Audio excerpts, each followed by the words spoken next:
Sige, pumasok. Pasok kayo. Ipis yung hangin, pero sabi ng mga minero, sila daw sanay na. Ano? Ano po yung banda ron? Yung pupuntahan tayo. Sa mga butas po. Oo.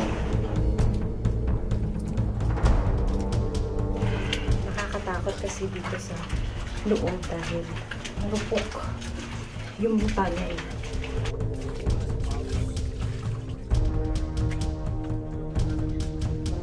Iniwang nakatiwangwang ang isang dating minahan sa probinsya ng Kalinga. Pero ang maraming residenteng nakatira malapit sa inabandonang minahan, dito nakahanap ng kanilang kabuhayan.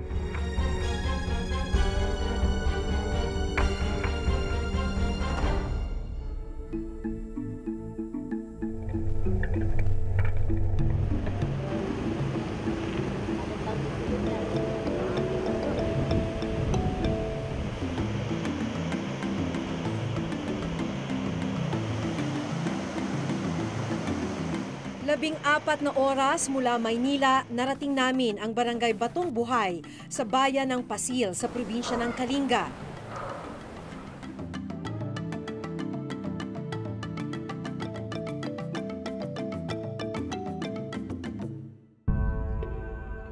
Sa bukana pa lang ng barangay na ito, tumambad na sa amin ang malalaking istruktura mula sa mga dating mining company. Ang dating abalang lugar ng operasyon ng pagmimina, ngayoy mistulang isang ghost town. Ang minahang ito, unang binuksan noong 1934 sa ilalim ng Batong Buhay Gold Mines Incorporated. Isinara ng sumiklab ang World War II. Simula noong 1969 ay napasailalim na ito sa iba't ibang korporasyon ng mga minahan. Noong 1986, permanente na itong isinara. Kung pagmamasdan ang mga naiwang istruktura, dambuhalang mga kumpanya ang minsang namalakad nito. Isa to dun sa mga naiwan na istruktura nung dating minahan, pero sarado na.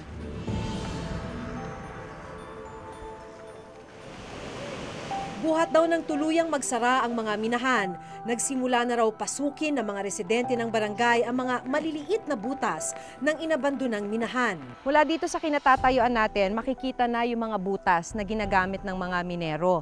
Tulad nitong nasa likuran natin, hindi na mabilang kung ilan yung mga butas na ginagamit nila. Karamihan ay mga luma na butas na inabandona na ng mga minahan dati, pero ginagamit ngayon ng komunidad. Ang taas na.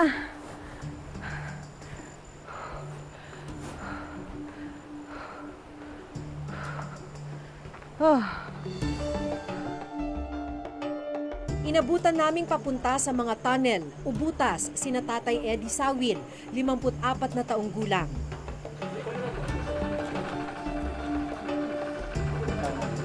Ayan, okay na po. Thank you. Kasama niya ang 30 taong gulang na anak na si Hans. Isa si Tatay Eddie sa mga minero rito na nakipagsapalaran na pasukin ang mga naiwang butas ng dating minahan. Saan na po tayo? Saan ang punta? Sa tunnel. Diretso po. Oo. 30 taon na nagmimina si Tatay Eddie. Sa trabahong ito na raw niya binuhay at pinagtapos sa pag-aaral ang kanyang 4 na anak. Pero may anak po kayo ngayon na nagmimina. Oo. Natatakot po ba kayo para sa kanya? Oo, laging pag wala na dumating, hindi ka makatulog eh. Sa ganun na itsura.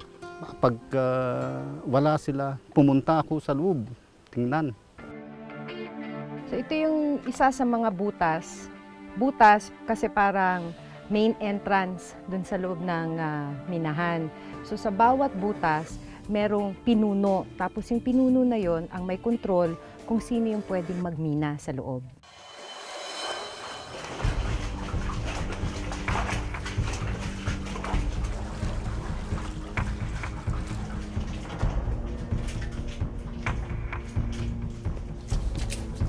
Ito yung simula nung butas.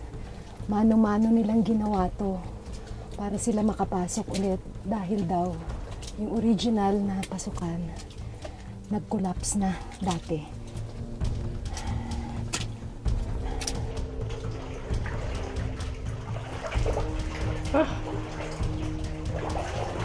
Ano po yung banda ron? Yung pupuntahan tayo. Sa mga butas po? Oo.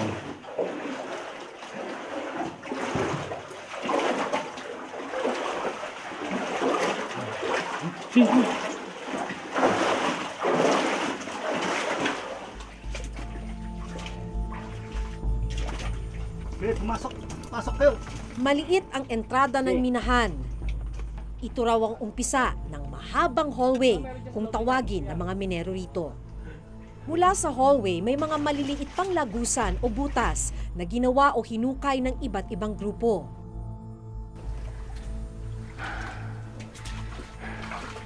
So, ito yung tinatawag nilang main hallway po pala, ano, papunta na sa iba't ibang butas.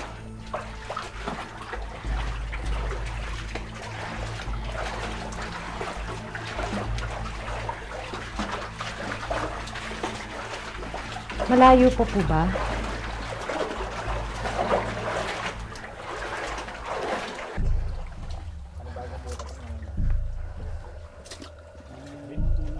Madilim sa loob ng tunnel.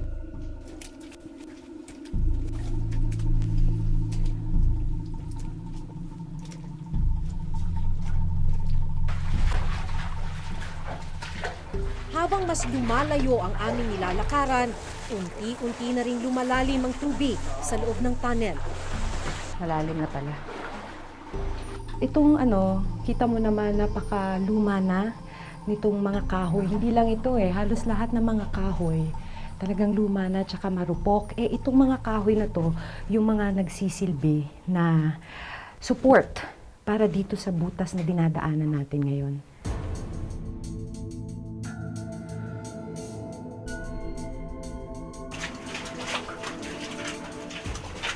Ito yun, Kami kumakapit. suporta po. Hindi daw sila kumakapit dito, hindi nila hinahawakan. Tama po ba? Oo. Kasi masyado nang marupok. Suporta nga to dito sa butas. Hindi ko alam kung paano kinakaya ng mga minero, sabi na sa kasanayan.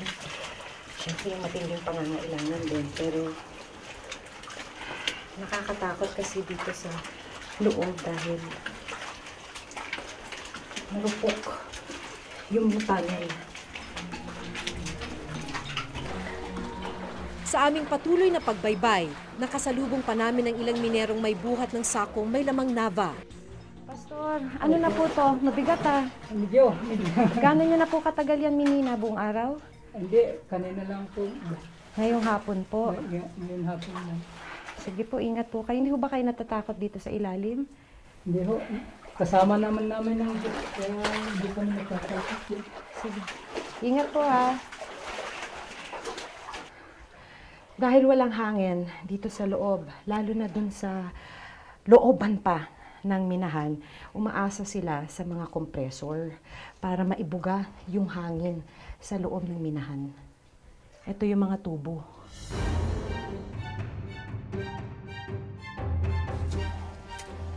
Pasikip ng pasikip ang butas na aming pinapasukan. Nipis yung hangin, pero sabi ng mga minero, sila daw sanay na. Ang nakakatakot dito, kung sakaling magkaroon ng collapse, wala kang aasahang rescue dahil masyadong malayo ito para maabutan ka pa ng mga rescuer. Sinubukan ko pang maglakad papasok sa loob ng maliliit na butas.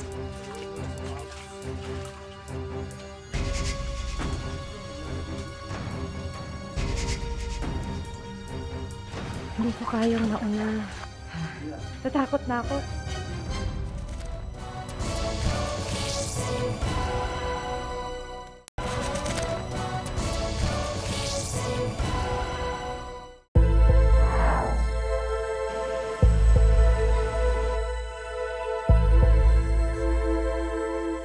Sinubukan ko pang maglakad papasok sa loob ng tunnel.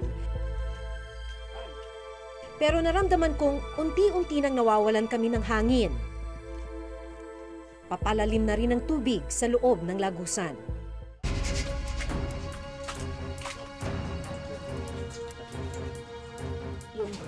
Hindi ko kayang mauna. Natakot na ako.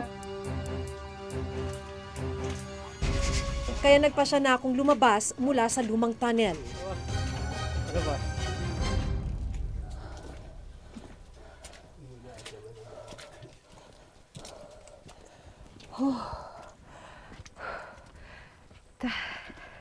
Nakakatakot doon sa loob. Sabi nga parang tinutukso mo yung kapalaran na you're just thankful na walang aksidente sa loob habang nasa loob ka.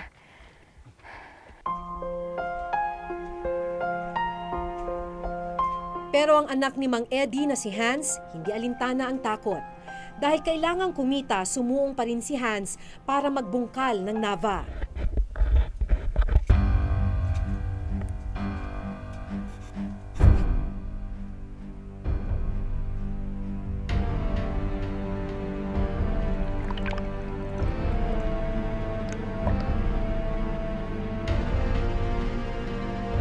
Mula sa tila dome na lawak ng tunnel, naging mas maliit at mas masikip ang butas na sinuong ni Hans.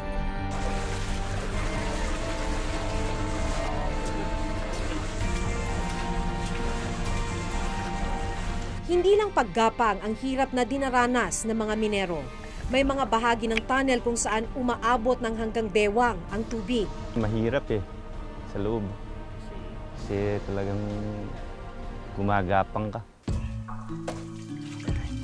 Sa halos 1 oras naming pangangapa sa dilim, paglusong, paggapang, malayo pa raw dito ang lugar kung saan kukunin ni Hans ang mga batong may ginto. Habang tumatagal, mas lalo pang sumisikip, lumiliit ang butas.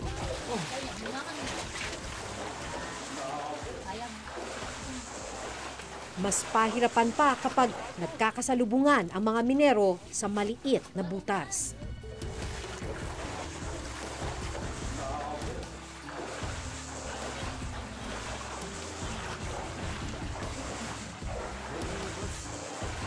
Pero si Hans, tutuloy daw sa dulo ng tunnel. Para makaipon, para sa pamilya. Para naman para sa bata, para sa mga bata. Para sa kanilang kinabukasan.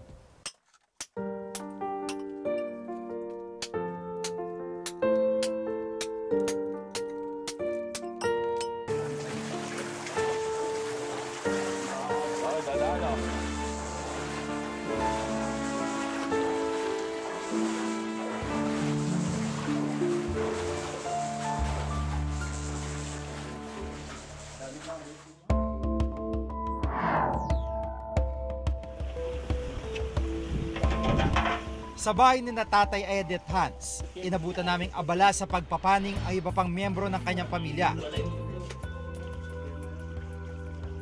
Si Nanay Rowena, asawa ni Tatay Eddie, nakatoka sa pagsasala ng mga dinurog na Nava na naipon ni Hans.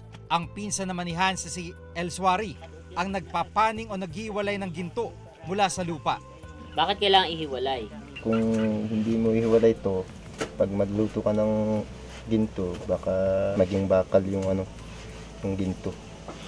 16 carats na kasi iba yung nasa taas, 18 carats. Magkano yun?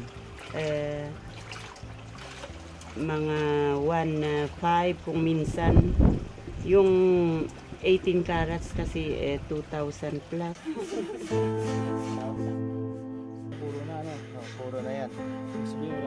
Malaki kung tutusin ang halaga ng nakuha nilang ginto, pero lugi pa raw sila sa pinuhunan nila para rito. Ang humigit kumulang na 16 na gramong gintong ito ay inipon nila sa loob ng 2 buwan. Ang gusto namin, kasi gobyerno tayo Ang safety namin na magtrabaho sa loob. Sa pag-aaral ng Mines and Geosciences Bureau o MGB, may 31 abandonadong mining site sa buong bansa na maaaring magdulot ng sakuna gaya ng landslide o pagguho ng lupa. Kabilang ang nasa listahan ang abandonadong minahan sa Pasig, Kalinga.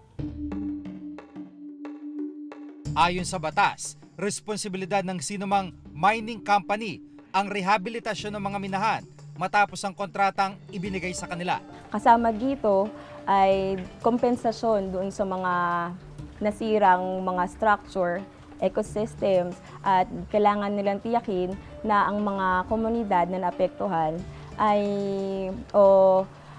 maayos ang magiging takbo ng kanilang buhay. Ang binabanggit natin ng mga abandoned mines, sila yung mga abandoned mines nung araw. Yun yung mga nagsara nung 70s. So under the old mining law sila. Meron tayong programa ngayon na mine rehabilitation of abandoned mines. So ongoing yung ating programa. Iisa-isa natin yan.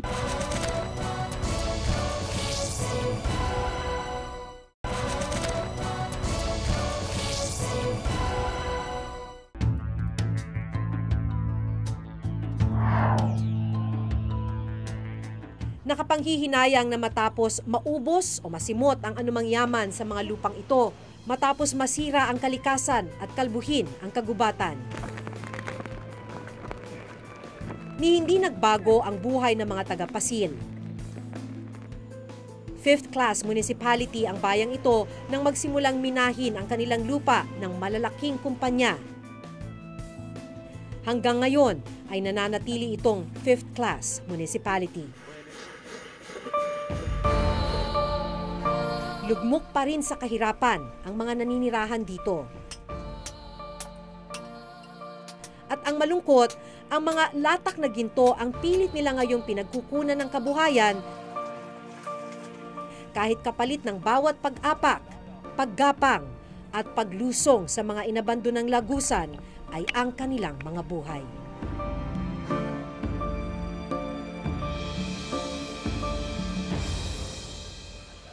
Ito ang mas malawak na pagbabantay sa mga isyu ng bayan. Ako po si Maki Pulido. Ako si Jigo Manikad at itong nakatala sa aming Reporter's Notebook.